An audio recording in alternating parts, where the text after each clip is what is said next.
What is diversification when it comes to money? Is there a source from the Torah for this? And practically, what should we be doing? Practically. Let's go right into it over here. Diversification, a well-known concept. It's an investment strategy. It's based on the premise, the idea that if there's a portfolio is a word for person has his money spread in a few different areas or different stocks, etc. Could Google the word. And there's different asset types or classes, right? Then that's going to perform better than if it was all just in one spot. In other words, it's better not to put all of one's eggs in one basket because if something would happen and the basket would fall, all the eggs would crack. But if they're in different baskets, so then it would be smarter off. Now, the truth is, this concept goes back thousands of years to the beginning of our Jewish origins. Yaakov diversified. Rabbeinu Bechaya writes, and by the way, at the end, I'm going to screen share all of the sources inside. Rabbeinu Bechaya writes, he essentially explains that Yaakov hedged his bets when he met Esav. Right? He was worried that Esav was going to kill him and everything that he had, all of his family possessions, etc. So what he did is he split up his family, servants, and assets in order that if one of them would be destroyed or confiscated by Esav, the others would in fact remain intact. So we see that the Rabbeinu Bechaya says explicitly that Yaakov actually diversified in that specific scenario in which he thought was wise to do so. The Gemara explicitly relates this investment strategy of diversification. So this is actually an explicit Gemara. It's a Gemara in Baba Metzia on Mem Beis. The Gemara quotes Rabbi Yitzchak who says that a person's money should be split up into thirds. Right? The following three categories. One third of one's money should actually be in the ground.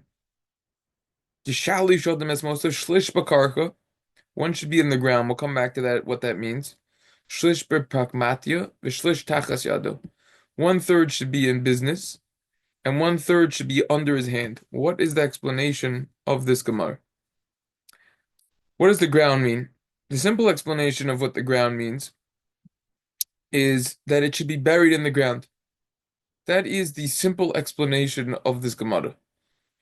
Ramosha Feinstein has a tshuva response on this topic, and basically what he says is that should not be done nowadays. Practically, one should not bury his money in the ground in populated areas such as the city and other locations, and for obvious reasons, right? It could get ruined, perhaps through weather. Uh, Someone might steal it. It's much safer, explains Rabbi Moshe Feinstein, in the bank. The bank is a perfectly good alternative to this, and it's really the safest place to place one's money. That's what Moshe writes about. We'll see that inside at the end. Now, just want to pipe in my own humble opinion over here. The problem with the bank is someone who just parks his money, saves his money, and then leaves it in a bank. He's going to be losing money. All right. We're going to come back to this as we continue, but the percentage of inflation is far greater than the minimum amount of interest that one will receive by placing his or her money in the bank. Many in the banks offer a pathetic 0.01% on interest. That is a joke because your money is getting devalued. It's losing value because the inflation rate is far higher than 0.01%. That is a joke. So therefore, based on this idea of Ramosha and just applying it and tweaking it nowadays, it's preferable to store one's main liquid savings in something like, I'm a big fan of this, an HI, high interest yielding savings account. All right. So we're going to come back to this when we learn more about bonds, CDs, high interest yielding savings account, money market of funds. We're going to come back to that over here. But this idea, if we want to fulfill what the Gemara says, we should have one third of our money. And we're going to come back to the exact quantities and amount, one third. One third should be in the ground, aka it should be in a online savings account, which yields high interest. Nowadays, with the current rates, 4% easily you could get. And the reason why these banks have higher rates than the regular banks is because basically, in a nutshell, we'll have to discuss this in another session, but in a nutshell, they don't have all the overhead that the banks have. When you have a bank and the bank now has staff at the bank, they have to pay for either a mortgage or a month, utility bills, etc. These online platforms, they're located in much cheaper areas. They don't have the same bills, and therefore they're able to offer higher rates. And yes, these online accounts are insured up to $250,000. All right, they're FDIC, so you don't need to worry about that. They're legitimate. All right, they're all over the place, and even some of the big banks offer high rates. Also, you have to look into it. Most of them don't, though. Anyways, that's one third in the ground. Now, another explanation in what the ground means is real estate. All right, one third should be in the ground, aka it should be in real estate. All right, we're gonna have a whole real estate session, but that's what it should be in. Now, the other third should be in business. Business is what it sounds. And then the last third should be under one's hand. Tachas yado means readily available. What is the explanation of diversifying our money into these three categories in particular? The Maharsha explains that each of these categories possesses an advantage or advantages that the other categories do not possess. Property slash real estate, that has a tangible value. It's something we could see, it's something we could feel. That is obviously valuable. Now, it's possible to lose other assets or get them stolen, but you can't lose land. Or he says it can't be stolen. Now, we're going to focus on that stolen in a moment. But what does this mean? If a person has, let's say, $100,000 worth of gold, the gold could be stolen. If a person has $100,000 worth of fine art, someone could steal the painting, it could get ruined. If a person has $100,000 of Bitcoin or other cryptocurrencies, that could also get stolen. Depends exactly how he's storing it, but still, it could get stolen. Land, on the other hand, can't. Or can it? Now, generally, land can't be stolen. We know that there's a well-known statement of Chazal, Karka einon nigzelis. Land cannot be stolen. However, historically, we know that land can, in fact, get stolen. During times of war, land could get confiscated. Any land right now that Russia's taking from Ukraine, that land is gone, right? Well, I mean, we'll see what will end up resulting, but the idea is that land can, in fact, get stolen. So that's just something to point out as well, but generally, land is safer. All right. Now, what's the benefit in investing in business? There's more potential for greater profit. All right. Having one third of one's money. So, so business is right? No risk, no reward, the statement goes. Business is much more potentially profitable. However, it's much riskier. And you could Google it. I was surprised when I started researching this. 50, something around 50% of businesses fail within the first 5 years, which is an incredible stat. And it goes up even a little bit more as the years continue. Even it might even be less than 5 years. So keep that in mind as well. That's business. Now the last third, that should be in one's hands.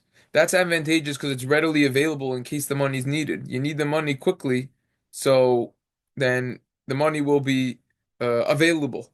That's basically what it is for whatever reason you need. So that is the explanation of the Marsha, why we have three categories. Now, this is a very simple but yet very important investment diversification strategy, right? If we take this and apply it to nowadays, right, one third of one's money should be totally liquid. Why? Very simple. Person's got to relocate out of the country, or if a good investment comes his way. So that's why it's important to have it under one's hand. All right. The other third, as we just said, should be invested in real estate. Now, it should be pointed out that Hasidim are very, very, very stringent to fulfill this Gemara literally. And that's why they own so much real estate. It's because of this, one of the reasons, because of this Gemara, other than the appreciation and the good return on investment, ROI, and investment strategy. Anyway, so this is the story with the real estate over here. All right. Now we're going to have a whole real estate section, and it should be pointing out how amazing this is. This advice from the Gemara from thousands of years ago still applies today. Real estate is still an excellent investment and hedge against inflations, and we currently see depreciation, etc. Now, the last category, business, includes but is not limited to. This is again my humble opinion. I think included in business would be considered stocks, commodities, right, such as crude oil, precious metals, such as gold, silver, fine art, cryptocurrencies, anything that appreciates that goes up in value over time, that is called a investment. These are generally, or these areas are commonly viewed as riskier than real estate. But the truth is that many times real estate is financially riskier. And a lot of people who go into real estate as an investment strategy, in fact, end up losing money or not making as much money had they would made if they would just simply buy the general stock market, which we'll come back to exactly how that's possible, the S&P 500. But many times these categories are riskier, but they're more rewarding. Okay, so those are the category. Also, the simple explanation of businesses is just an actual business. Now, it's helpful. Just want to share something. In the Meister plan on page 118, he says that it's helpful to invest in companies where the barrier to entry for competitors is very high. You want to diversify your stocks among different industries. Burton Malkiel, in his classic book A Random Walk Down Wall Street, proves that statistically 12 to 13 stocks in different industries are all that you need to achieve virtually 100% of the benefits of diversification. Page 119, he writes this. In other words, you know, when we say diversification, that doesn't mean that we need to go out and now start buying all these different things and going crazy. It's actually quite simple how to do this. Diversification, you buy an index fund of the S&P 500, you open up an account on Vanguard, and you just buy VOO. That's the ticker symbol. That buys you the top 500 companies in America. The S&P 500, you get a fraction of each company, and the top companies, you're buying more of than lower companies. And when a company goes out of the top 500, another one comes in, it automatically switches it from you. You get the dividends. We're going to come back to all of this. That itself is already a tremendous amount of diversification. That's honestly more than enough. The concept and application of diversification depends on one's risk tolerance and knowledge. There's several real estate or stock investors who have outperformed the general market their entire lives. For them, diversification might not be necessary and isn't. Certainly, diversifying into three categories isn't necessary. In other words, a guy like Warren Buffett, the classic, amazing, and great investor, Warren Buffett, the guy, all he does all day is he's basically reading up on companies and their numbers and stats and all the details of the companies, and he makes very educated and smart decisions because that's what he does full time. And he's an expert at what he does, of buying companies that aren't necessarily so big yet, investing for it long term. He's all about the long term, right? That takes time, that takes effort, that takes energy. Fine, for those select individuals who are able to do it, 100%, you don't just want to buy the general market. But for the average person, such as me, I'm not interested in researching these companies, and my time would be spent elsewhere than doing this. I'm not interested in making billions of dollars. I don't care. I need all that I need, just like him.